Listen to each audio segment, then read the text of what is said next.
Programme में आपको खुशामदीद कहते हैं। मैं असदुल्ला खान हूं। पाकिस्तान की सियासत में ऑडियो लीक्स एक नए एलिमेंट के तौर पर मुतारिफ हो चुकी हैं और इन ऑडियो लीक्स को सियासी हथियार के तौर पर इस्तेमाल किया जाता है। आए रोज कोई नई ऑडियो लीक आती है, उस पर प्रेस कॉन्फ्रेंसेज होती हैं, उस पर सियासत होती है, उसकी कहीं तरदीद हो जाती है, कहीं उसको पार्शली तस्लीम भी कर लिया जाता है। एक ऑडियो हमारे सामने आई है जिसमें साकिब निसार साहब के साहबजादे नजम साकिब साहब जो हैं वो गुफ्तगू कर रहे हैं PP 137 के टिकट होल्डर अबूजर चद्दर साहब के साथ। अब ये ऑडियो लीक जो है ये टिकट के हवाले से एक डील का इशारा देती है। अब इसकी तरदीद तो की गई है अबूजर चद्दर साहब की तरफ से, लेकिन फिर भी कई ऐसे सवाल मौजूद हैं जो इस ऑडियो लीक से पैदा होते हैं। तो हमारे साथ प्रोग्राम के आगाज में अबूजर चद्दर साहब मौजूद हैं, PP 137 के टिकट होल्डर, जिनको पाकिस्तान तहरीक इंसाफ की तरफ से टिकट जारी किया गया है। अबूजर साहब बहुत शुक्रिया। सबसे पहले तो ये बता दें कि जब ऑडियो लीक आई थी उस वक्त तो ये पेमेंट नहीं हुई थी, टिकट आपको मिल गया, पेमेंट हुई है या नहीं हुई अभी तक? बिस्मिल्लाहिर्रहमानिर्रहीम जी, पहले तो बहुत शुक्रिया आप लोगों ने मुझे टाइम दिया। पेमेंट का ना जिक्र हुआ है, ना पेमेंट ली गई है, ना दी गई है, ना ऐसा कोई मामला है। इसको तो आप देखें कि मेरे जैसे नौजवान लोग जब आउटराइट राइटियस होके मुल्क के लिए निकलते हैं तो जब लोगों को नजर आता है कि ये सही सिमत पे चल पड़े हैं तो बहुत से अनासर खास कर नून लीग और या ओपोजिशन की जमातों की तरफ से एक पूरा जो मलायन करने की कैंपेन चलाई जाती है ताकि ये बोल ही ना सके, ये उठ ही ना सके, सही तरह के कैंडिडेट ही ना आ सके। तो ये तो एक टोटल उनको और मुझे दोनों को क्या कहते हैं एक सोशल मीडिया के सामने या टीवी के सामने एक मलायन करने की कोशिश है, जो कि इंशाअल्लाह ताला हमारी अवाम समझ चुकी है। तो अबूजर साहब ये जो ऑडियो रिकॉर्ड्स जो ऑडियो में 1:20 की बात हो रही है जिसमें ये मियां उजैर साहब को कहते हैं नजम साकिब साहब के 1:20 से कम नहीं लेने, ये किस पैराए में बात हो रही है? फिर ये क्या चीज है ये? सर मेरी बात सुने, इसका ना मेरे से कोई जिक्र है, मुझसे हेल्प ले लें। मैं पहली बात, हमारी पार्टी कल ऑलरेडी इस पे इन्वेस्टिगेशन कर चुकी है, कंप्लीट हो चुकी है, and they have given their findings in फाचोई साहब ऑनलाइन आके इस पे बता चुके हैं ऑलरेडी। तो ना इसमें कोई पैसे का लेन हुआ है ना देन हुआ है। वो कोई मामले उनकी मामलात को किस तरह मोड़ तोड़ के जोड़ तोड़ के चलाया गया है वो तो आप और मैं बेहतर जानते हैं कि कौन सी फैक्ट्री से किस तरह निकलती है चीजें। हमें इस चीज का इल्म नहीं है, ना हमारे साथ से पूछा गया, ना हमारे साथ ऐसी कोई बात हुई जी। तो ये बात तो ठीक है ना कि आपके टिकट की सिफारिश जो है वो साकिब निसार साहब ने की है, ये बात तो ठीक है? ये बात भी ठीक नहीं है, ये बात भी ठीक नहीं है। अब सुने, मेरी टिकट की सिफारिश क्या हुई है। हमारी पार्टी के टिकट्स देने के बाद इमरान खान चेयरमैन साहब हमारे इंशाअल्लाह ताला वजीर आजम ने बताया कि जिन जाहिर सी बात है इतने शॉर्ट टाइम में पार्टी की टिकट्स हुई हैं, कुछ कंफ्यूजन हो जाएंगी। You all have right to appeal. हमें राइट टू अपील दिया गया, हमने अपील का जो राइट है वो यूटिलाइज किया और एजाज चौधरी साहब के पास हमने अपनी अपील फाइल की। उस अपील फाइल में अपनी वजूहात बताई कि मुझे टिकट क्यों मिलना चाहिए और अगले को जिसको टिकट दिया उसे क्यों वापस ले लेना चाहिए। उसके ऊपर एक थॉरो डिस्कशन होती है एजाज चौधरी साहब के ऑफिस में और उसके बाद असद उमर लेकिन साकिब निसार साहब तो कह रहे हैं कि मैंने सिफारिश की और मैं एक प्राइवेट शख्स हूं, मैं किसी की भी सिफारिश कर सकता हूं। आपके वालिद साहब का भी एक बयान चल रहा है जिसमें उन्होंने कहा कि जी मेरा बेटा वो क्लास फेलो था उनके साकिब निसार के बेटे का, तो ये एक लिंक भी एस्टैब्लिश हुआ है। तो वो तो कह रहे हैं कि हाँ मैंने सिफारिश की। नहीं अच्छा नहीं आप मेरी बात सुने, मैं आपको अपना मेरिट बता रहा हूं। मेरा मेरिट खान साहब ने देखा कि जिस कैंडिडेट को मैंने टिकट दी है वो तो निहायत करप्ट आदमी है, उसके ऊपर दर्जनों पर्चे हैं। मैं भी आपकी टीम के साथ शेयर कर दूंगा। मैं उन पर्चों को अगर शॉर्ट करूं तो उसमें पर्चों की लातादाद है, बिजली चोरी, गैस चोरी, पता नहीं क्या क्या। खैर, जब हमने खान साहब को ब्रीफ किया कि जी सर यहाँ ये मामला है और दूसरी तरफ एक यंग कैंडिडेट है, पढ़ा लिखा कैंडिडेट है जो पार्टी के ऊपर काम करता है, जो इमरान खान के विजन का खिलाड़ी है, तो आप उसे टिकट, और मुझे टिकट इस तरह मिला, मुझे किसी की सिफारिश से टिकट नहीं मिला। ये साकिब निसार साहब ने कहा, चेयरमैन पाकिस्तान तहरीक इंसाफ ने खुद डिसाइड किया है। सर साकिब निसार साहब ने ऐसा कुछ नहीं कहा, उनके मुख्तलिफ बयान को किसने कहा? ये पढ़ा लिखा आदमी है, ये आपके विजन के मुताबिक है, ये सब बातें किसने कही इमरान खान को? ये मैंने खुद खान साहब को की। मैंने कहा खान साहब आपके पास दो ऑप्शन है, आपके पास आज ऑप्शन है कि आप मेरिट चुने या आप ऐसे करप्ट आदमी को चुने। आपके पास दो ऑप्शन है, और खान साहब ने obviously being always as always he have been very right, और उन्होंने सही कहीं रास्ता दिया, और एक जो हकदार था इस टिकट का उसको ही टिकट दी, जो मैं था। लेकिन अबूजर साहब एक सवाल फिर पैदा होता है ना, सवाल ये पैदा होता है कि आपको पार्टी में आए हुए चंद महीने भी नहीं हुए सर, आपको अबूजर साहब अपनी पार्टी में आए हुए चंद महीने भी नहीं हुए, यहाँ पर लोग 20-20 साल से रगड़ रहे हैं पार्टी के लिए, क्या क्या कुर्बानियां की, उनको टिकट नहीं मिल रहा, आपको टिकट मिल जाता है, क्यों? आप पर कोई खास कर्म क्यों नजर करम इमरान खान ने किया है कि आप अचानक आउट ऑफ नोवेयर आप टिकट लेने में कामयाब हो जाते हैं? 2011 से मैं इस पार्टी का हिस्सा हूं। 2018 में जो यूसीज और जो इलाके मुझे असाइन किए गए थे, वो लैंडस्लाइड विक्ट्री, लैंडस्लाइड वोट्स लेके दिए पाकिस्तान तहरीक इंसाफ को। उस वक्त मैंने अपने आप को बेहतर नहीं समझा। 2018 से ऑनवर्ड पार्टी के लिए काम किया। खान साहब के जब खान साहब को निकाला गया, आउस्टर किया गया, उसके बाद समझा कि मैं तैयार हूं और खान साहब का साथ देना चाहिए। Since then I have been as player from my हल्का, कि जहां जहां पार्टी को आपके देखिए ना, इस तरह एक आम वर्कर जो आपके पास पार्टी का कोई ओहदा रहा है, कभी आपने पार्टी की तरफ से कोई इलेक्शन लड़ा है, कभी यूनियन काउंसिल के कोई ओहदेदार रहे हैं, या पार्टी ने कभी आपको कोई ओहदा दे रखा था? आपकी बाकायदा शमूलियत के हवाले से जो डाटा हमारे पास मौजूद है, वो तो चंद महीने पहले शायद आप पार्टी में आए हैं। नहीं, आप उसका जो डाटा है वो 2011 से आप ले जाएं। उमर अफ्ताब साहब की जब ज्वाइनिंग हुई थी, उमर अफ्ताब ढिल्लू साहब की जब ज्वाइनिंग हुई थी, उस ज्वाइनिंग का हिस्सा था। जब 2012 में खान साहब ने जलसा किया नारंग मंडी में, मैं उस जलसे में मौजूद था। मैं अब जब 2018 की कैंपेन की तस्वीरें देख लें तो मैं उस 2018 की कैंपेन करते हुए आपको नजर आऊंगा खान साहब के लिए। खान साहब के लिए तकरीर जलसे में तो और भी 10,000 लोग होंगे ना अबूजर साहब। ठीक है, अच्छा ये बताइए मियां उजैर साहब कौन है? ये मियां उजैर कौन है जो इसी ऑडियो में हमें सुनाई देते हैं?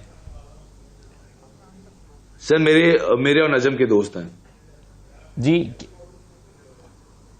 हेलो, दोस्त हैं आपके? मैंने कहा मेरे और नजम के दोस्त हैं जी। जी हाँ जी, मेरे बचपन के दोस्त हैं। ठीक है, और आप नजम आपके भी बराह रास्त दोस्त हैं? जी बराह रास्त मेरे दोस्त हैं, और आज से नहीं कई सालों से दोस्त हैं। आप कह रहे हैं कि बावजूद इसके कि उजैर की ऑडियो भी आई है, आपकी ऑडियो भी आई है, नजम की ऑडियो भी आई है, आप कह रहे हैं कि मैं टिकट जमा करा के फिर हाजिर होता हूं सलाम करने के लिए, वो आप क्यों जाना चाहते थे साकिब निसार साहब के पास शुक्रिया अदा करने के लिए? आप किस चीज का शुक्रिया अदा करना चाह रहे थे? कि चले आगे, ये ऑडियो हो सकता है किसी और मामले में की होगी, लेकिन वो क्या मामला है? जी मेरी बात सुने। मेरे वो बड़े हैं, मेरे वो बुजुर्ग हैं। मैं आज से भी बहुत पुराना जानता हूं उस फैमिली को, और बहुत पुराने ताल्लुकात हैं। मुझे जब कभी कानून की, मैं क्योंकि लॉ का स्टूडेंट हूं, और जब भी लॉ में जरूरत पड़ी है तो he has been a guiding light for me. जब जहां कानून में हेल्प चाहिए मैं उनके पास जाता हूं। अब सुने, बिल्कुल ठीक है, आप उससे समझाना चाहते थे, लेकिन साकिब निसार ये कह रहे हैं कि मैंने इनकी सिफारिश की है।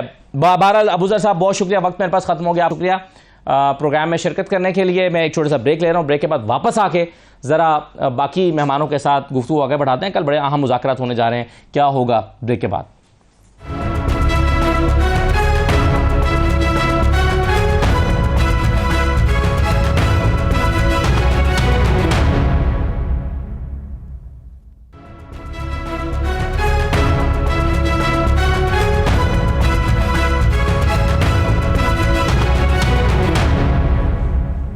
ब्रेक के बाद आपको दोबारा खुशामदीद कहते हैं। कल बहुत अहम मुज़ाकरात होने जा रहे हैं हुकूमत और पाकिस्तान तहरीक इंसाफ के दरमियान। एक तरफ ये मुज़ाकरात हो रहे हैं जिससे बहुत सी तवक्कुआत वाबस्ता की गई हैं। सुप्रीम कोर्ट में इन मुज़ाकरात के हवाले से रिपोर्ट भी जमा होनी है कि क्या हुआ है, और दूसरी तरफ बड़े सख्त किस्म के बयानात भी आ रहे हैं। ख्वाजा आसिफ साहब ने बड़ा सख्त बयान दिया है, जावेद लतीफ़ साहब ने बयान दिया है, हुकूमत के और लोग बयान दे रहे हैं। तो एक तरफ ये बयानात, दूसरी तरफ मुज़ाकरात का राउंड, ये कैसे नतीजा खेज होंगे मुज़ाकरात? इस तमाम सियासी सूरत हाल पर हम गुफ्तगू करेंगे। साबिक गवर्नर सिंध और पाकिस्तान तहरीक इंसाफ के रहनुमा इमरान इस्माइल साहब हमारे साथ मौजूद हैं। इमरान साहब बहुत शुक्रिया। इमरान साहब, कल की मुज़ाकरात से क्या तवक्कुआत बांध रखी हैं आपने? बहुत शुक्रिया जी। मुझे तो बहुत ज्यादा तवक्कुआत नहीं है मुज़ाकरात से, क्योंकि मैं समझ रहा हूँ कि विदिन PGM, विदिन PMLN बहुत ज्यादा टूट फूट है। उनके यहाँ ग्रुपिंग है, उनके लोग जो मेन उनके प्लेयर्स हैं वो कुछ और बयान दे रहे हैं। कोई किसी का दिल जला हुआ है, किसी का कोई प्रेशर में है, लेकिन वो कुछ और बयान दे रहे हैं। और कातिल इम्कान कोशिश है वहां से कि मुज़ाकरात को नाकामी की तरफ ले जाया जाए। हमारी तो एक ही डिमांड है मुज़ाकरात में कि अर्ली इलेक्शन के ऊपर डेट दें और बात करें इसके ऊपर। वहाँ से एक ही डिमांड है कि इलेक्शन छोड़ें, बाकी बात करें। तो बाकी तो हमारे पास बात करने के लिए कुछ है नहीं। मुझे नहीं लगता कि कल ये फाइनल राउंड है। मुझे लगता है कि मेरी अपनी एनालिसिस है, पॉलिटिकल एनालिसिस, कोई कंफर्मेशन नहीं है, लेकिन मुझे ऐसा लगता है कि ये मुज़ाकरात जो हैं ये थोड़ा अभी लंबा जाएंगे, 2-4 नशिस्तें और होंगी। ये वेट कर रहे हैं कि सुप्रीम कोर्ट का झुकाव या सुप्रीम कोर्ट जो मजीद आगे डिसीजन लेने के मूड में है वो किस तरफ जाता है। अगर तो वहाँ से कोई ऐसा डिसीजन आ जाए जिससे ये इनको पीडीएम को ये लगे कि इनको थोड़ा सा सांस लेने की जगह इनको मिल रही है तो ये मुज़ाकरात अख्तियार करेंगे। और अगर सुप्रीम कोर्ट ने जो 14 तारीख की है उसकी स्टैंड रखी है 14 तारीख से, तो फिर ये मुज़ाकरात दूसरा अख्तियार करेंगे। फिलहाल तो तहरीक इंसाफ जो है वो एक विन विन सिचुएशन में है कि अगर तो 14 तारीख को इंतखाबात होते हैं तो हमारे लिए एक बहुत बड़ी जीत का एक पेशगोई है। नहीं, लेकिन 14 तारीख को कैसे इंतखाबात होंगे इमरान साहब? अभी पैसे आए नहीं है इलेक्शन कमीशन के पास, और पैसे आने की कोई उम्मीद भी नहीं है। जब पैसे आ ही नहीं रहे उनके पास फंड्स ही नहीं है इलेक्शन का, और फिर वो तो कह चुके हैं कि अब अगर आ भी जाएंगे, आज से 5-7 दिन पहले ही, बल्कि ईद से पहले रिपोर्ट दी थी उन्होंने कि अगर मिल भी जाए फंड्स तो भी इलेक्शन अब मुमकिन नहीं है 14 मई को, और आज तो दिन ही 13 रह गए हैं 14 मई में। तो ये कैसे मुमकिन है इलेक्शन हो जाए? तो इलेक्शन तो 14 मई को नहीं होने जा रहे। नहीं, इलेक्शन कमीशन ने तो सामान पहुंचाना शुरू कर दिया। 14 मई को ना हो, 24 मई को हो जाए, 10 दिन और आगे हो जाए, लेकिन होने इलेक्शन जो है ये होने हैं 90 दिन के अंदर 90 से चले 5-10 दिन ऊपर नीचे हो जाए, नहीं। लेकिन देखें ना, पैसों की तो ये बिल्कुल इन्होंने फजूल एक ग्रांट लगाई हुई है कि पैसे नहीं है। वो तो अभी इन्होंने बताया ना, शायद खाकान अब्बासी ने, 82 करोड़ के आटे तकसीम में जो है 20 अरब रुपया फारिग किया गया तो खा गए। तो 20 अरब रुपया तो इनके एक अधिकार है इनके लिए, तो कोई मसला ही नहीं। तो जितने पैसे खाएं उतने ही लगा दें तो इलेक्शन हो जाए। तो इमरान साहब, ये जब सुप्रीम कोर्ट मुज़ाकरात की बात कर रही थी और शाह महमूद कुरैशी साहब, फवाद चौधरी साहब, अली जफर साहब, ये सब लोग सुप्रीम कोर्ट में मौजूद थे, उसी वक्त ये कहते थे कि जी हमें ये डिलेइंग टैक्टिक लगता है और मुज़ाकरात से तवक्कुआत का इजहार बहुत कम कर रहे थे। और अब जब मुज़ाकरात में आप गए भी हैं, आप खुद कह रहे हैं कि आपको इनसे तवक्को नहीं है, तो फिर वे फॉरवर्ड क्या है? सुप्रीम कोर्ट का फैसला था 14 मई को इलेक्शन नहीं होते, क्या सुप्रीम कोर्ट एक और जो है वो तारीख देगी? अब सुप्रीम कोर्ट के भी तो सामने जाहिर है कि एक चैलेंज है कि अगर वो बार बार अपने फैसलों की बेतौकीदी कराते रहेंगे तो वो बार बार तारीखें देकर इसको अक्टूबर तक तो नहीं ले जा सकते। तो फिर क्या होने जा रहा है? आप कैसे देखते हैं इसको? अगर आप 14 मई को इलेक्शन नहीं होते तो 10 दिन के बाद की तारीख देकर एक और ऑर्डर आ जाएगा कि पैसे दें, पैसे फिर नहीं आएंगे, तो ये तो तारीख आगे बढ़ती जाएगी। हाँ, वो हम फिल्मों में देखते थे ना, जिसमें कहते थे जज साहब तारीख पे तारीख, वो सिर्फ ये मामला जाता हुआ नजर नहीं आ रहा। मेरा ख्याल है सुप्रीम कोर्ट डिसाइसिव मोड में है। यहाँ पे होना ये है कि सुप्रीम कोर्ट के अहकामात को रद्द करने की या रद्दी की टोकरी में फेंकने की सजा आर्टिकल 6 लगना चाहिए, और डिस्क्वालिफिकेशन ऑफ प्राइम मिनिस्टर और उनकी पूरी काबीना पूरी डिस्क्वालीफाई होनी चाहिए, जो हमारी उम्मीद है, सभी उम्मीद है कि ये फैसला होना चाहिए। अगर तो ये फैसला हो जाता है तो पीडीएम वैसे ही खत्म हो जाएगी, हुकूमत भी खत्म हो जाएगी और ये इलेक्शन फौरी हो जाएंगे। असेंबली के अंदर भी इतना तत्पर नहीं है कि ये सारे डिस्क्वालिफिकेशन के बाद इस बोझ को सह सके। अब तक जो वो इस बोझ को सह रहे हैं, जाहिर है वो किसी के सहारे सह रहे हैं, अकेले तो उनके अंदर हौसला नहीं है। और वो विटामिन डी जो सूरज से मिलती है वो उसके इंजेक्शन भी लग रहे हैं उनको, और वो टेबलेट्स भी खा रहे हैं डेली बेसिस। लेकिन इमरान साहब, आपकी जो शर्त है पाकिस्तान तहरीक इंसाफ की, बड़ी कड़ी शर्त है। वो कहते हैं कि जी अगर आपने मुज़ाकरात आप चाहते हैं कि जुलाई में इलेक्शन हो तो 14 मई से पहले आप असम्बलियाँ तोड़ें और असम्बलियाँ तोड़ के आप इलेक्शन की तारीख दे दें। लेकिन इस वक्त हालात और जो एक पॉलिटिकल सिचुएशन है और जो हुकूमत का एतमाद, लबो लहजा और पार्लियामेंट में होने वाली चीज़ें हैं, वो सब इस बात की गमाजी करती हैं कि ये नहीं करने हुकूमत जा रही है। तो आपने कोई बी प्लान तैयार कर रखा है? बी प्लान तो यही है ना कि अगर हम कोर्ट जा सकते हैं या आवाम के पास जा सकते हैं, हमारे पास तो तीसरा सहारा अल्लाह के अलावा और कुछ है नहीं। तो हम जाहिर है रोड पे जाएंगे। आज हमने एक बड़ी डेमोन्स्ट्रेशन की है लाहौर में, पूरे पाकिस्तान में जगह जगह की है, पिंडी में की है, कराची में की है। हम इंशाल्लाह इसको बढ़ाएंगे और प्रेशर अप्लाई करने की कोशिश करेंगे। हमारे पास और कोई कुव्वत है नहीं जिसकी तरफ हम देखें, हमने बार बार पाकिस्तान के इदारों को भी आवाज दी है कि वो मुल्क में देखें कि क्या हो रहा है, इकोनॉमी किस तरफ जा रही है, क्योंकि इदारे जो हैं वो जितना भी ये कहते रहे कि न्यूट्रल है, उनको कम्प्लीटली न्यूट्रल होने में बड़ा टाइम लगेगा। आज नियत किया है तो इसमें 10 साल लगेंगे कम्प्लीटली न्यूट्रल होने में। जब से पाकिस्तान बना है, जब से एक बड़ा रोल रहा है हमारे इदारों का पाकिस्तानी सियासत के अंदर, अब आप उसको पॉजिटिव कह सकते हैं, नेगेटिव कह सकते हैं, लेकिन एक स्ट्रॉन्ग प्रेजेंस हर हुकूमत में फील की गई है। तो आज भी वो फील होती है उनकी प्रेजेंस, तो उनको भी बड़ा टाइम लगेगा। तो लिहाजा हमने उस तरफ भी तवज्जो दी है। हमने उन्हें भी कहा है कि इस मुल्क की खातिर, इस मुल्क की इकानमी की खातिर, इस मुल्क की इकोनॉमिक बेस की खातिर, लोगों की खातिर सोचें कुछ वो भी इसके ऊपर कि क्या बेहतर तरीका। पाकिस्तान में बेहतरीन तरीका इससे रिवाइवल का जो है वो एक मजबूत लॉन्ग टर्म पॉलिटिकली इलेक्टेड हुकूमत है, जो इंतखाबात के बगैर मुमकिन नहीं है। जी इमरान साहब, आपने कहा कि इदारों को आपने आवाज़ दी है, लेकिन इदारे आपकी आवाज़ पे कान नहीं धर रहे। अगर इदारे न्यूट्रल हैं या सियासत से अपना ताल्लुक ख़त्म किए हुए हैं और इसी बात का इरादा रखते हैं, आप उन्हें क्यों बार बार आवाज़ दे रहे हैं? सियासतदान आपस में बैठ गए हैं, मुज़ाकरात शुरू हो गए हैं, आप उन्हें क्यों आवाज़ दे रहे हैं? और आप क्यों समझते हैं कि उन्हें आवाज़ दिए बगैर या जब तक वो आपकी आवाज़ नहीं सुनेंगे मसला हल नहीं होगा? यह तो आप ही बहुत बहुत भोले आदमी हैं और आपकी समझ नहीं आ रही बात।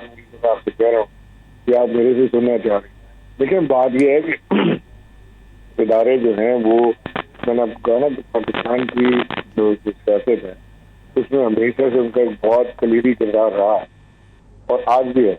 इमरान साहब, एक ट्रस्ट डेफिसिट है जो मुज़ाकरात की कामयाबी के राह में रुकावट है। दोनों का एक दूसरे पर एतमाद नहीं है, दोनों फरीकैन का। इस ट्रस्ट डेफिसिट को ख़त्म करने के लिए कोई और फरीक अपना किरदार अदा कर सकता है, और क्या ये उस फरीक के अलावा हो सकता है जिसको आप आवाज़ दे रहे हैं? ट्रस्ट डेफिसिट तो पीटीआई का पर एतमाद जो है, पीटीआई का एतमाद पीडीएम पे नहीं है और पीडीएम का पीटीआई पर नहीं है। एक बैकग्राउंड ज़ाहिर है, इतने एक इमरान साहब आप जानते हैं कि एक तल्ख तारीख हो गई है पिछले एक साल में, तो इस सूरत में ज़ाहिर है कामयाबी के इम्कान काफ़ी कम दिखाई देते हैं। पीडीएम और पीटीआई का जो ट्रस्ट डेफिसिट है ये तो रहेगा, क्योंकि पीडीएम को तो ये गारंटी चाहिए कि इमरान खान जो है वो मेजॉरिटी के साथ इलेक्शन नहीं जीतेंगे, और जीतेंगे तो ऐसे जीतेंगे कि उनको हमारी मदद की जरूरत है, हम मिलकर हुकूमत बनाएंगे। तो वो कि इमरान खान अब ये एश्योरेंस देना शुरू कर दें कि मैं आपको कसम खा के बताता हूँ कि मैं बहुत थिन मेजॉरिटी की इलेक्शन जीतना चाहता हूँ, या मैं मेजॉरिटी जीतना ही नहीं चाहता और कोलिशन गवर्नमेंट बनाऊंगा आपके साथ मिलकर, ये तो हो नहीं सकता। खौफ उनको इमरान खान का यही है कि सब इमरान खान की जो पॉपुलैरिटी है या तरीके इंसाफ की जो पीक है, वो उसमें इमरान खान एक सिंपल मेजॉरिटी है, मेजॉरिटी के करीब पहुंच, और अगर ऐसा हो गया तो इमरान खान अकाउंटेबिलिटी प्रोसेस को नहीं छोड़ेंगे, और अकाउंटेबिलिटी प्रोसेस के नाम से भी नहीं छोड़ते। अब देखें ना, नवाज शरीफ का मैच कैसे निकला है कि उन्होंने इतनी अरब रियाद जो है वो सऊदी शहजादी के थ्रू उन्होंने अपनी इन्वेस्ट किए, अब वो शहजादा पकड़ा गया तो अब इसका नहीं निकला है, उनको बुलाया वहाँ पे। ये तो बेचारे हर जगह जाके जलील होते हैं, क्योंकि इतना जो माल उन्होंने कमाया उसके इनको फ्रंट मैन चाहिए, वो फ्रंट मैन इनको जहाँ मिलते हैं वहाँ ये अल्लाह की पकड़ में आ रहे हैं। और क्या, ठीक है, बहुत शुक्रिया इमरान प्रोग्राम में शिरकत करने के लिए। कैसर अहमद शेख साहब हमारे साथ मौजूद हैं, मुस्लिम लीग नून के रहनुमा हैं। कैसर शेख साहब, आपसे बात होती रहती है, आप हमारे शो में भी आते रहते हैं। आप कोई मुझे याद पड़ता है कोई 1.5-2 महीने पहले आपसे जब बात हुई थी, आपने फरमाया था कि मुआशी हालात इतने ख़राब हैं कि 15-1 दिन में शायद अवाम सड़कों पर निकल जाए और ये दिवालिया होने की करीब वाली सूरत हाल है। इलेक्शन तो इसमें बिल्कुल नहीं हो सकते, लेकिन अब इलेक्शन होने के इनेकाद के लिए मुज़ाकरात शुरू हो गए हैं। तो ये मुआशी सूरत हाल बेहतर कैसे हुई है जो मुज़ाकरात इलेक्शन के इनेकाद पर गौर करना शुरू कर दिया हुकूमत ने बैठ के? जी बिल्कुल, आप दुरुस्त कह रहे हैं। मैंने यही आपसे कहा था, और मुल्क के मुआशी हालात इतनी ज़्यादा ख़राब है, जितना मैंने उस वक्त कहा था उससे ज़्यादा और ख़राब हो गई। ये दिक्कत क्यों है? आप देख रहे हैं कि 40% तक महंगाई चली गई है। फिर IMF बार बार हम कहते रहे IMF का जो मुआहदा हो जाएगा, और उनका वो आप देख रहे हैं कि और आगे चला गया। अब मुआशी हालात तो बिगड़ रहे हैं, और ये कोई आज से ख़राब नहीं है। दिसंबर 21 में शब्बीर ज़ैदी साहब ने कहा था कि we are on the verge of default. अब वो उसको बेहतर तो हम नहीं कर सके। मैंने लास्ट ईयर कहा था, मेरी असेंबली में तकरीर है, मैंने कहा जी वेंटिलेटर पे है हमारी मईशत का जो मईशत है, और इसको एक डॉक्टर मिलता नहीं, डॉक्टरों का पूरा बोर्ड बिठा के इसको ठीक करे। मैं आज भी उसी बात पे कायम हूँ कि ये अगर हम लड़ते रहेंगे आपस में, देखिए ना हुआ क्या है, हमारी पार्टियों की आपस में इख्तलाफ ही है, हमारी पार्टियां क्या चाहती हैं, और पर्टिकुलरली पीटीआई का जो सूरत हाल है, 1 साल से तो वो सड़कों में है, उन्होंने तो इंतजार की बात कर रहे हैं। और हमारे अब इलेक्शन हो सकते हैं आपके ख्याल में सर, या नहीं हो सकते शेख साहब? इलेक्शन अब कह रहे हैं हो सकते हैं, जो कह रहे हैं इलेक्शन हो कराए, और कोई ऑप्शन नहीं निकली ना। फर्ज कीजिए इलेक्शन का हालात तो वो हमारी मुश्किल तो बहुत खराब है, फर्दर खराब हो रही है, लेकिन उसके अलावा और क्या अब चारा क्या रह गया, जब किसी ने माना नहीं, आपस में बैठे ही नहीं, मुश्किल को बेहतर ही नहीं बनाया गया, तो मुश्किल की तो हालत आपके सामने हो गई कि हमारे पास 40% तक महंगाई हो गई है, रिजर्व वैसे नहीं है। आज ये मैं हमसे समझौता नहीं कर रही, उनका जो है अब तो मुआशरत तो इससे ऊपर क्या और खराबी, इम्पोर्ट हमारी बंद है, इम्पोर्ट हो नहीं रही। तो अब बताइए कि और किसी मुल्क की मुआशरत और क्या खराब हो सकती है। लेकिन इस वक्त तो देखिए ना सही है। चलिए बिल्कुल सही। अली मोहम्मद खान साहब के साथ पाकिस्तान तहरीक-ए-इंसाफ के सीनियर रहनुमा। कैसा शेख साहब, ये जो आप फरमा रहे हैं ना, अब इस सारे बैकग्राउंड के साथ मुज़ाकरात हो रहे हैं और इस पर ख्वाजा आसिफ साहब जो फरमा रहे हैं और PMLN के जो दीगर लोग फरमा रहे हैं, अली मोहम्मद खान साहब कैसे देखते हैं आपको? मुज़ाकरात हो भी रहे हैं, कल मुज़ाकरात का एक और राउंड भी होना है, जिसके बारे में खुद PTI ने तवक्कुआत लगाई थी कि शायद ये फाइनल राउंड हो सकता है, और दूसरी तरफ ये बयानात भी PMLN ही में से आ रहे हैं, तो ये कैसे मुज़ाकरात होंगे कल? जी बहुत शुक्रिया असद भाई, बड़े अच्छे बात आपके साथ प्रोग्राम पे हैं। देखें, एक तो जो है ये बड़ा अजीब सा बयान है जावेद लतीफ़ साहब का और ख्वाजा आसिफ साहब का। मैं तो समझता हूँ कि हमारे बजाय it's embarrassment for the government, क्योंकि मैं अगर मियां शहबाज शरीफ की जगह हूँ और मैं अगर वजीर आजम हूँ और मेरा मिनिस्टर ऐसी बात करे, तो एक तो पार्टी के अंदर एक डिफरेंस ऑफ ओपिनियन होता है, अंदर आप बात करते हैं, लेकिन जब एक पार्लियामेंट्री सिस्टम में एक वजीर आजम एक फैसला कर लेता है, क्योंकि जाहिर है ये तो हम सब मेरे ख्याल में हम इस पर यकीन रखते हैं कि ये जो डायलॉग हो रहा है, तो उसमें जो हमारी नेगोशिएशन टीम है, जिसमें शाह साहब हैं और उसमें फवाद चौधरी है और उसमें अली जफर साहब, तो वो खान साहब की हुक्म और उनकी इजाजत मर्जी मंशा से हैं। दूसरी तरफ नवीद कमर साहब हैं, जाहिर है जरदारी साहब की आशीर्वाद है तो नवीद कमर साहब वहाँ बैठे, और फिर ख्वाजा साहब रफीक साहब और ऑफकोर्स साफदार साहब। तो अगर मियां शहबाज शरीफ साहब जो वज़ीर आज़म पाकिस्तान है, अगर उनकी मर्जी मंशा ना हो तो वो कैसे बैठ सकते हैं? तो क्या ख्वाजा सिर्फ ये कहना चाह रहे हैं कि और मियां जावेद लतीफ़ के मियां शहबाज शरीफ साहब की मर्जी के बगैर ये हो रहा है, या वो उनकी मर्जी के बगैर बात करें, या उन पे वज़ीर आज़म का कंट्रोल नहीं है, या वज़ीर आज़म का इन मुज़ाकरात पे कंट्रोल नहीं है, या इस पार्टी के अंदर दो धड़े हैं जो क्लियर कट अप सामने आ रहे हैं, जो बात की जाती थी माजी में। अपना शेख रशीद साहब फरमाते थे कि नून में से शीन निकलेगी, तो क्या ये शीन में से नून निकल रही है या नून में से शीन निकल रही है?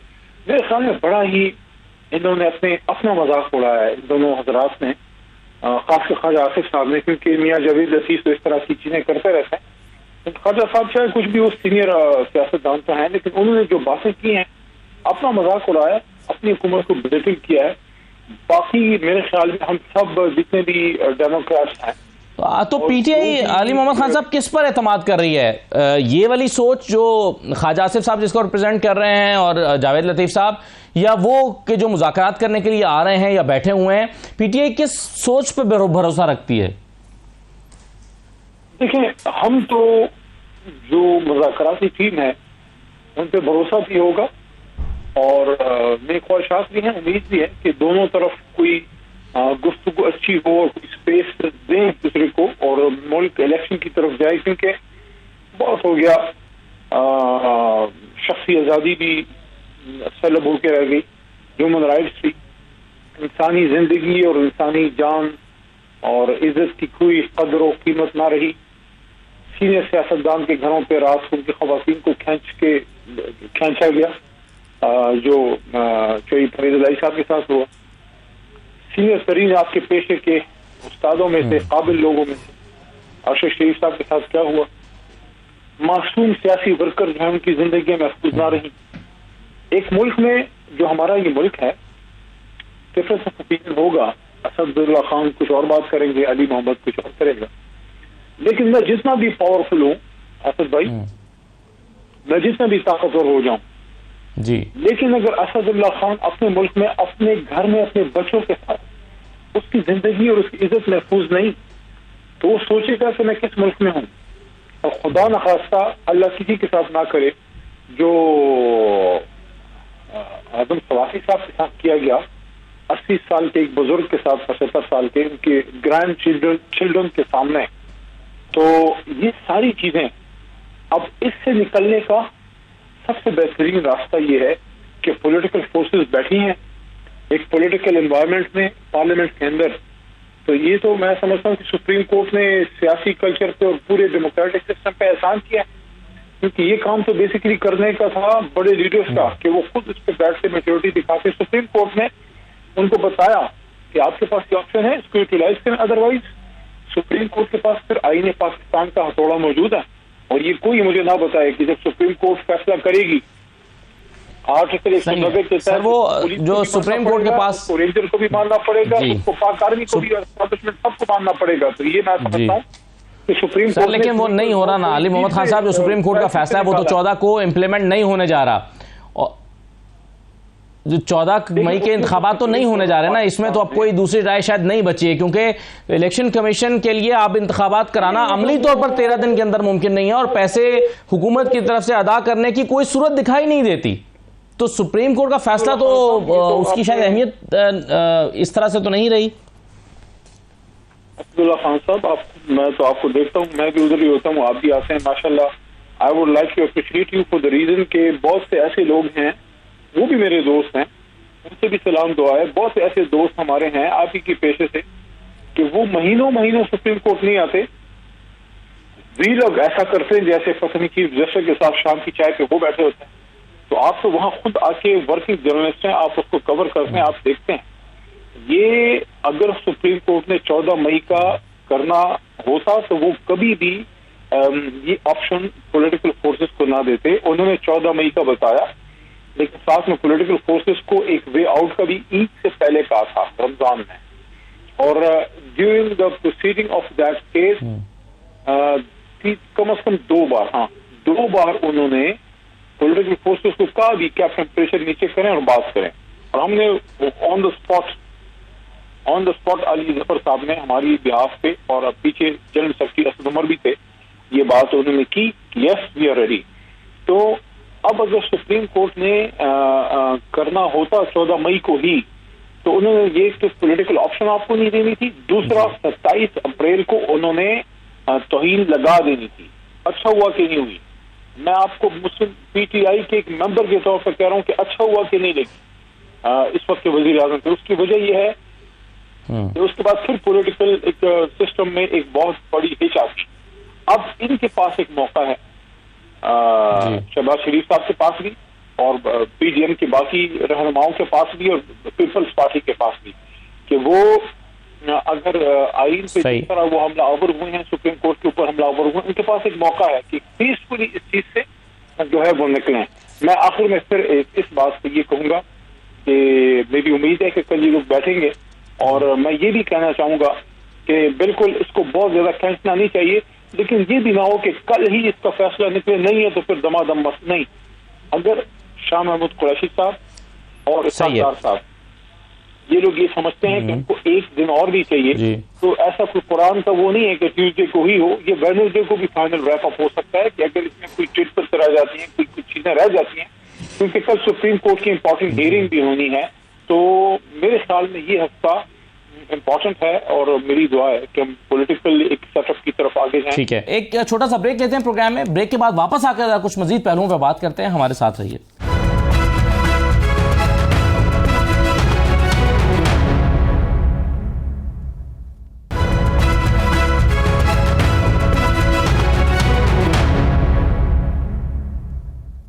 ब्रेक के बाद आपको दोबारा खुशामदीद कहते हैं। कैसे शेख साहब, ये कहीं ऐसा तो नहीं है कि मुज़ाकरात हो रहे हैं सुप्रीम कोर्ट को बताने और दिखाने के लिए, क्योंकि वहां पर रिपोर्ट जानी है, वहां अटॉर्नी जनरल ने खड़े होकर अपनी प्रोग्रेस बतानी है, लेकिन नून लीग की असल सोच वही है जो मरियम नवाज बोल रही हैं, जो जावेद लतीफ बोल रहे हैं, जो ख्वाजा आसिफ कह रहे हैं। तो पॉलिटिक्स अलग हो रही है, सुप्रीम कोर्ट को दिखाने के लिए कार्रवाई अलग हो रही है। असदुल्ला, एक तो अभी तक 35 मिनट हो गए मुझे बैठे हुए, आप पीटीआई की बात करना चाहिए। मुअज़्ज़ज़ असदुल्ला साहब, आप मेरे दोस्त भी हैं, मुझे सिर्फ ये बताएं कि खान साहब जो है वो तो यही कह रहे थे ना कि इनकी नीयत साफ नहीं है, अक्टूबर में भी इलेक्शन नहीं कराएंगे। अब तो हम कह रहे हैं कि सितंबर एंड में करवा लें।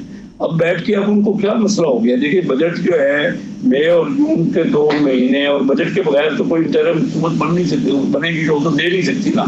आज जो खान साहब का ये है कि 15 मई को असम्बली आप तोड़ दें, तो 15 मई से 15 अगस्त तक 3 महीने का टाइम होगा, और इस दौरान कोई इंटरिम गवर्नमेंट होगी, वो तो बजट दे नहीं सकती। तो खान साहब क्या चाह रहे हैं, ये पीटीआई क्या चाह रहे हैं कि इस मुल्क में बजट ही इस बार ना बने, और किस तरह 25 करोड़ लोगों का जो मामला है वो किस तरह हैंडल हो, कोई मुझे तो समझ नहीं आ रही है। स्टैंडिंग कमेटी फाइनेंस का चेयरमैन हूँ, मुझे तो कोई आप बता दीजिए कि क्या होगा, मकसद क्या है उनका। लेकिन कैसे शेख साहब, जब निगरान हुकूमत आती है तो निगरान हुकूमत अपना, उसके पास अथॉरिटी तो होती है ना कि वो अपना 2 महीने का या 3 महीने का जितने अरसे के लिए वो आई है उसका वो बजट दे दे, उसके बाद जो नई हुकूमत आएगी वो बाकी साल जो बचा होगा फाइनेंशियल ईयर उसका बजट वो दे देगी। तो इस तरह तो नहीं होता ना, पूरे साल का बजट दिया जाता है, और जो वो आती है किसने, इंटरिम गवर्नमेंट का तो कोई है नहीं कि बजट देने का। आप कहीं पढ़ के मुझे कानूनी तौर पे बता दीजिए कि ये पूरे साल का बजट वो कैसे दे सकते। एक इलेक्टेड गवर्नमेंट ही दे सकती है ना, बहरहाल वो तो एक अपनी जगह पे। अब बात ये है कि पहले तो यही कह रहे थे ना कि अक्टूबर में भी इनकी नीयत साफ नहीं है, चलो वो तो बात खत्म हो गई। अब मुझे ये बताइए कि क्या प्रॉब्लम है अगर आप 4 महीने इलेक्शन कराते रहे। कोर्ट ने कहा कि इलेक्शन होने चाहिए, जरूर ऑनरेबल कोर्ट का जजमेंट है। अभी हम तो ये कह रहे हैं कि इकट्ठा इलेक्शन करो, जैसे मैंने आपसे पहले मुझे इकॉनमी की बात की और मैं इंडोर्स कर रहा हूँ कि 285 रुपये डॉलर हमारा चला गया, हमारे हालात तो बद से बदतर होते जा रहे हैं। अब अगर हम ये इलेक्शन 3-4 महीने करेंगे, पहले भी एक सूबाई इलेक्शन करा लेंगे, फिर उसके बाद कौमी इलेक्शन कराएंगे, तो 4 महीने तो और कोई काम नहीं होगा ना मुल्क में। बजट भी हम नहीं देंगे, जिस तरह आप कह रहे हैं इंटरिम बजट दे दें, तो ये तो एक हम इकॉनमी के साथ मजाक करेंगे ना। तो बहरहाल अगर उनका ये दिल है, और वो क्या चाहते हैं कि मैं आपको बताऊं कि मैं तो बड़ा ऑप्टिमिस्टिक हूँ, क्योंकि कोर्टों का काम नहीं है डेटे देना या इलेक्शन, ये तो कुछ लगे। ये तो खुद कह रहे थे, खान साहब का ऑन रिकॉर्ड है, ये कहते हैं कि आप तो पार्टी असल एस्टेब्लिशमेंट है, हम इन चोर डाकुओं से बात ही नहीं करना चाह रहे। ये तो एस्टेब्लिशमेंट से बात करना चाह रहे थे, और अभी ये कह रहे कि हमारी नीयत साफ है। कोई मकसद मुझे समझ नहीं आ रही। अब हम इलेक्शन में जा रहे हैं, 2 महीने का मामला है, और बजट लाजमी देना है मई और जून में बजट, क्योंकि पहले तैयारी में, बजट की तैयारी में कुछ दिन लगेंगे, फिर बजट के पास होने में 3 हफ्ते का तो वो प्रोसीजर है। तो इसमें उससे पहले मैं सिर्फ ये कहना चाह रहा हूँ कि कोई मुमकिन नहीं है कि उससे पहले सितंबर एंड से पहले इलेक्शन हो जाए। अच्छा, फर्ज की ये खुद कह रहे हैं हम जीत रहे हैं, ये तो कह रहे हैं हम बहुत भारी इसलिए से जीत रहे हैं, तो क्या ये चाहेंगे कि ऐसे इलेक्शन हो जाए? फर्ज कीजिए अभी पंजाब के, जिसको कोई माने ही नहीं, कोई और पार्टी इलेक्शन में हिस्सा नहीं ले रही, या ये चाहेंगे कि पूरे तौर पे मुकम्मल जिनको सब माने वो इलेक्शन के रिजल्ट हों? तो ये तो उनकी अपनी जवाबदीद है कि ये खुद क्या चाह रहे हैं, इनके पास कौन से ऐसे कार्ड हैं। अब 2 महीने पहले तो ये कहते थे कि अक्टूबर से तो सितंबर, और ये कह रहे हैं 15 अगस्त तक इलेक्शन। 1.5 महीने का ही फर्क है ना, जिन नेगोशिएट जो होना है। मैं तो ऑप्टिमिस्टिक हूँ कि इंशाल्लाह दोनों पार्टियां बैठ के कोई ना कोई लाया अमल निकाल लेंगी, ये मुल्क के लिए बेहतर है, और यही उसके बगैर कोई चारा नहीं है। ठीक है, और आप तो मैं जो पहले कहता था ना कि इलेक्शन नहीं होगा। चलें, ये सब 2-3 इंपॉर्टेंट चीजें आपने की हैं। एक बात तो मैं आपने जो कही है, मैं अली मोहम्मद खान साहब के सामने रखता हूं, और फिर 1-2 सवाल मेरे भी हैं उनसे। पहले तो इसको रिस्पॉन्ड कर दीजिए। इस पर बहुत बात हो रही है अली मोहम्मद खान साहब के बजट है, बजट कौन देगा? अगर आज असम्बलियां टूट जाएंगी, जैसे कि आप चाहते हैं कि 14 मई से पहले टूट जाएं, तो फिर बजट कौन देगा? और क्या इंटरिम गवर्नमेंट पूरे साल का बजट दे सकती है आके? तो इसका क्या खाका आपके ज़हन में है? ये कैसे होगा? मुल्क की इकोनॉमी कैसे चलेगी अगर असम्बलियां टूट जाती हैं? तो देखिए, आइडियली स्पीकिंग तो मेरी इस पे कंसिडर्ड ओपिनियन है कि आपका बजट जो है वो उस हुकूमत को देना चाहिए जिसने मैंडेट लेके मुल्क को 5 साल चलाना है, क्योंकि जो आउट गोइंग गवर्नमेंट होती है, चाहे इनकी हो या हमारी हो, उनका मसमा नजर अगला इलेक्शन होता है। तो वो फिर इलेक्शन वाला बजट देते हैं जिसमें आप बहुत ज्यादा डेवलपमेंट स्कीम्स अपने MNAs को देते हैं और आप उसमें बहुत ज्यादा सब्सिडीज भी देते हैं ताकि आप वोट गैदर कर सकें। जो नई गवर्नमेंट आ रही होती है वो जो बजट देती है, जैसे फॉर एग्जांपल कोई इलेक्शन हो जाता है और उसको बजट देना पड़ता है, तो वो फिर इलेक्शन बजट नहीं देती, वो रिफॉर्म का बजट देती है, क्योंकि उसने फिर वो 1 साल और अगला भी चलाना होता है। नहीं, लेकिन अली मोहम्मद खान साहब, आपकी अगर हुकूमत होती, आज खत्म ना कर दी गई होती, तो आज आपकी हुकूमत होती और इलेक्शन से पहले आप ही बजट देकर जा रहे होते, तो ऐसी सूरत में आप भी फिर ऐसे ही बजट देते। नहीं, वो तो आप सही फरमा रहे हैं, जाहिर है वो तो आपने टाइम से पहले, तो जब आप टर्म पूरी कर रहे हैं वो तो फिर आपने बजट देना ही होता है, वो तो आपका काम है। जैसे मियां साहब के दौर में आखिरी साल जब शाइस्ता खान साहब वजीर आजम थे 2018 में, तो आखिरी बजट उन्होंने दिया था, और उसके बाद जब हम लोग आए उस जमाने में असद उमर भाई जो है फाइनेंस मिनिस्टर थे, तो सप्लीमेंट्री बजट हमने दिया, मेन बजट वो दे चुके थे खान साहब के जमाने में, मिस्टर साहब।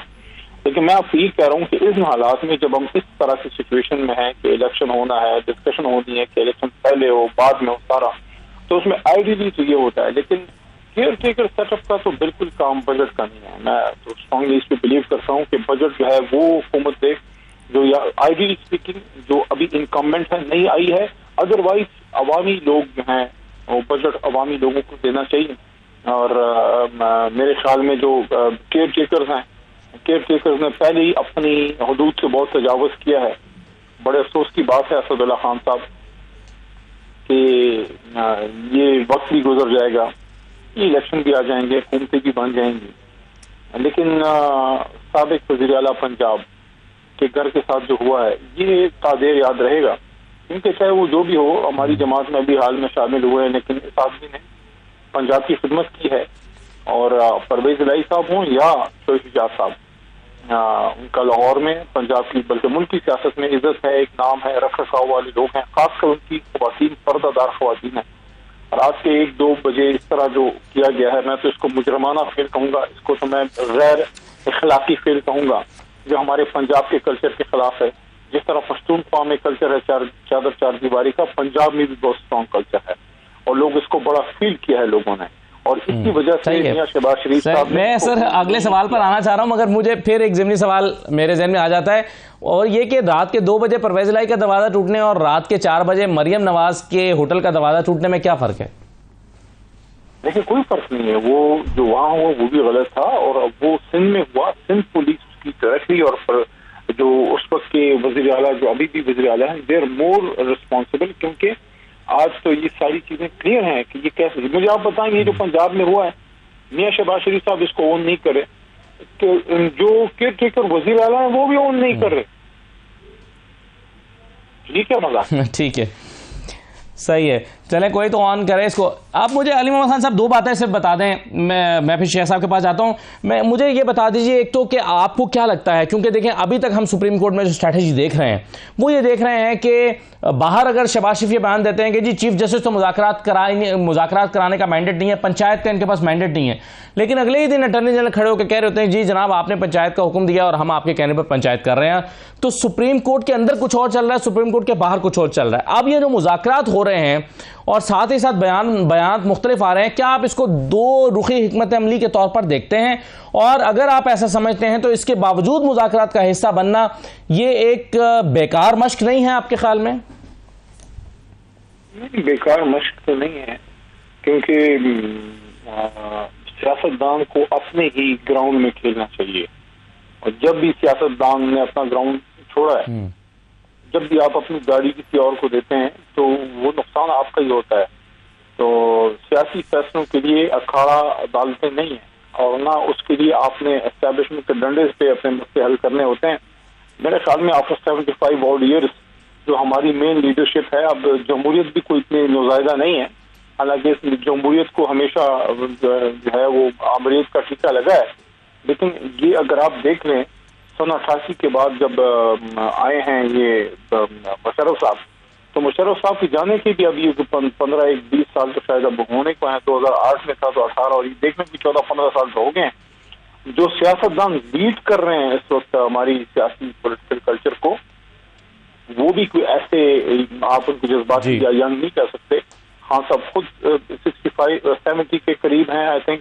जी बिल्कुल, जरदारी साहब is already I think around 70, मियाँ साहब भी, तो शहबाज साहब भी 60 प्लस के होंगे। तो ये तो मैच्योर लोग हैं, तो इतनी मैच्योरिटी और सिस्टम में तो अब तो मेरे ख्याल में वक्त आ गया है कि पार्लियामेंट में बैठ के ये लोग जो बैठे हैं मैंडेट के साथ, तो ये इसका हल निकालें। इसके लिए आपकी मेरी हम जैसे लोगों की जिम्मेदारी बनती है। शेख साहब आपके साथ बैठे हैं तो बड़े संजीदा आदमी है कि टॉक शोज का जो अमूमी माहौल है ना, एक दूसरे को नीचा दिखा के बात आगे बढ़ाने का, ये वाला मामला ऐसा है कि इसमें नुकसान हम करेंगे मुल्क का और सियासत का। तो इसमें थोड़ा सा ये जो ठीक है, सब सियासतदानों का और पाकिस्तान का नुकसान है, बिल्कुल सही है। मैं आखिर में चाहता हूं कि एक चीज़ को कैसर शेख साहब आप रिस्पॉन्ड कर दीजिए ज़रा। जो आप कहते हैं कि मुमैशत के हालात बहुत ख़राब हैं और आप कहते हैं कि पिछले 2 महीने मैंने जो मंजरनामा खींचा था उससे ज़्यादा बुरी हालत हो गई है, और इलेक्शन कराने के लिए 20 अरब रुपया नहीं है हुकूमत का इलेक्शन कमीशन को जारी करने के लिए। लेकिन शाहिद खाकान अब्बासी साहब कहते हैं कि 20 अरब का तो हुकूमत आटा चोरी कर गई है। 20 अरब रुपया आपके पास नहीं था, 84 अरब आपने आटे पे खर्च कर दिया। इस तरह की सब्सिडीज को आप सपोर्ट करते हैं और फिर 20 अरब की वो कहते हैं चोरी हुई है आपके अपने शाहिद खाकान अब्बासी, साबिक वज़ीर आज़म पाकिस्तान। कैसा शेख साहब? ये उन्होंने कहा बिल्कुल, और मैं इस मामले को स्टैंडिंग कमेटी फाइनेंस में ले जाऊंगा, क्योंकि उन्होंने जो कहा उसमें देखिए क्या कोई बात होगी जो उन्होंने कहा है। इसकी तरफ की चोरी, ये मैं अक्सर कह रहा हूँ ना, 3 अरब डॉलर लुटा दिए गए अपने लाडलों में पिछली हुकूमत पीटीआई के। ये मेरे दोस्त बैठे अली मोहम्मद खान साहब, इसका जवाब दे दें। 3 अरब डॉलर जो 85,000 करोड़ रुपया बनता है, वो लुटा दिया गया चंद 200-300 अमीर फैमिली में 0% इंटरेस्ट पे। और मैं बार बार हर प्रोग्राम में कह रहा हूँ, बिल्कुल अगर उसकी भी हम इंक्वायरी कर रहे हैं, 20 अरब रुपए की भी इंक्वायरी होनी चाहिए। तो हमारा मुल्क सर, ये सवाल तो हो गया चलें अली मोहम्मद खान के लिए, लेकिन आप इस बात का जवाब देना, ये आटे के 84 अरब रुपए का कि ये क्या खेल हुआ है सर? सियासी अखाड़ा नहीं बनना चाहिए कोर्ट्स को, बिल्कुल ठीक कहा। हमें अपने फैसले खुद करने चाहिए बैठ के। और मैं अली मोहम्मद खान की बात को एंडोर्स करता हूँ कि अदालतों का ये काम नहीं है। हम बैठे ना आपस में, लेकिन हम क्यों झगड़ रहे हैं, इसलिए फायदा उठा रहे हैं जो भी करप्शन कर रहा है। किससे, अगर चाहे वो 3 बिलियन डॉलर की बात कर ले या 20 अरब रुपए की बात कर ले, ये इसी वजह से कि हम आपस में एक दूसरे से झगड़ा कर रहे हैं और लोग फायदा उठा रहे हैं। कौन फायदा उठा रहा है इस बात का मिलजुल के तहकीकात होनी चाहिए, उसके बगैर मुल्क आगे नहीं बढ़ेगा। अगर तो ये बिल्कुल पहले दिन से स्टैंड है कि भाई जो ये मामलात हैं उसमें क्यों हम, जो किसी ने भी गलत किया है वो सामने आना चाहिए और पूरी इंक्वायरी होनी चाहिए।